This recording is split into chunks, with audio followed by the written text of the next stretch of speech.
अस्सलाम वालेकुम जी, कैसे हैं आप सब। आज हम पढ़ेंगे English class 9th unit number 5 daffodils, आबी नरगिस के फूल।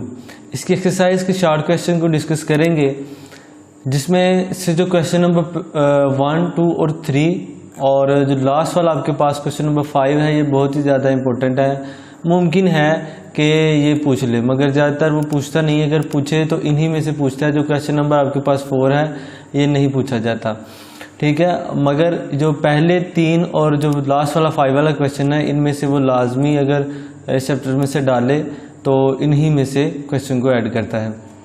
स्टार्ट करते हैं क्वेश्चन नंबर 1 से। कहता है कि what is the central idea of the poem. नज़म का मरकज़ी ख्याल क्या है। The poem reflects the beautiful impact of nature on human mind. नज़म इंसानी जहन पर फितरत के खूबसूरत असर की अक्कासी करता है। It also tells how beautiful forms of nature delight human soul. ये हमें बताती है कि किस तरह फितरत की खूबसूरत शक्लें इंसानी रूह को मसरूर कर देती हैं, और ये भी बताती है कि फितरत इंसानी तख्लील को किस तरह उबारती है। ठीक है जी। अब क्वेश्चन नंबर 2 को स्टार्ट करते हैं। कहते हैं कि what do the daffodils represent in the poem.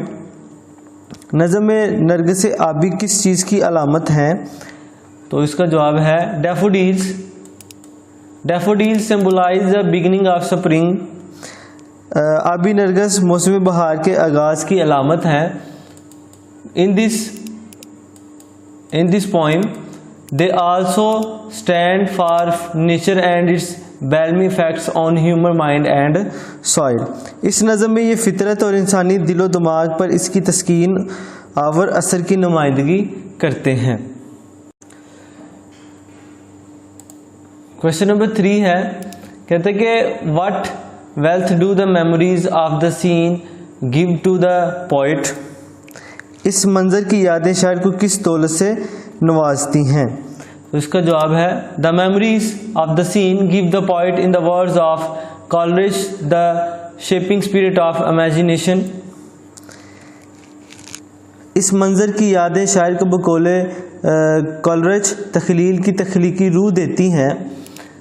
Whenever he recollects the scene, his imagination is stirred and he feels delighted.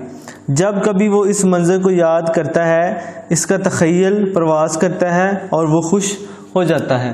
Question number 4 है। ये ज़्यादा इंपॉर्टेंट नहीं, मगर हम इसको लाजमी डिस्कस करेंगे।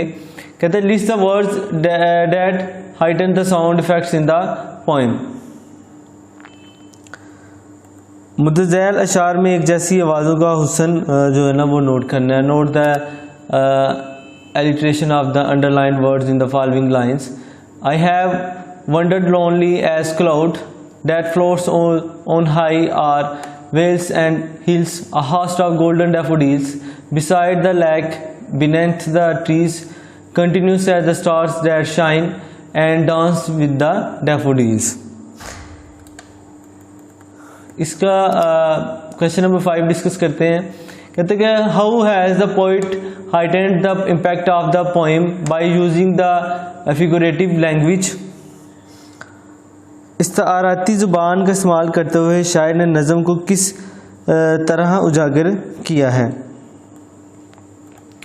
इसका जवाब है the use of figurative language makes a concept clear and beautiful. This adds colour to the text. इस्ताराती ज़ुबान का इस्तेमाल किसी तस्वर को वाज़िया, खूबसूरत और जानदार बना देता है। आई होप कि आज की जो वीडियो है, जिसमें हमने यूनिट नंबर 5 क्लास 9th की डैफोडिल्स समरी के शॉर्ट क्वेश्चंस को डिस्कस किया था, इनकी ये समझ आ गई होगी। अगर फिर भी किसी का कोई क्वेश्चन हो तो वो लाजमी मुझसे पूछ सकता है। बहुत सारा अपना ख्याल रखिएगा। इंशाल्लाह मिलते हैं नेक्स्ट वीडियो में। तब तक के लिए अल्लाह हाफिज़।